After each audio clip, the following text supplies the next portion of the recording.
Friends, welcome to my channel Unaiza Pari. मैं उर्दू की नज़म पढ़ रही थी, पोएम पढ़ रही थी। मुझे अच्छी लगी तो मेरा दिल कर रहा था आपके साथ शेयर करूं, तो पढ़ती हूँ मैं।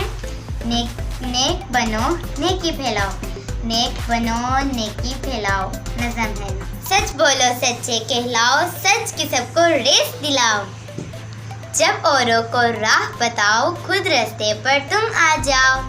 उनको अच्छे काम दिखाओ, नेक बनो नेकी फैलाओ। होगी तुम में घर सुथराई, सब सीखेंगे तुमसे सफाई। हमसाए की देख भलाई, छोड़े हमसाए की बुराई। अच्छे काम दिखाओ, नेक बनो नेकी फैलाओ। में करते हैं मेहनत, सीखती है शौक इनसे जमात। होती है जिनको खेल की आदत, देते हैं सबको खेल की रग़बत। कौम को अच्छे काम दिखाओ, नेक बनो नेकी फैलाओ।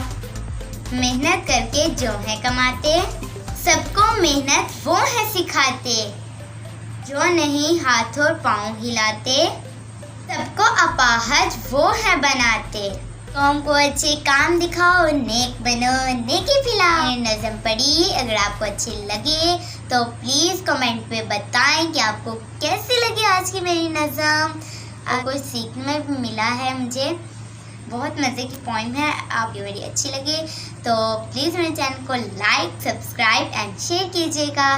नेक्स्ट वीडियो में मिलेंगे। Bye bye friends.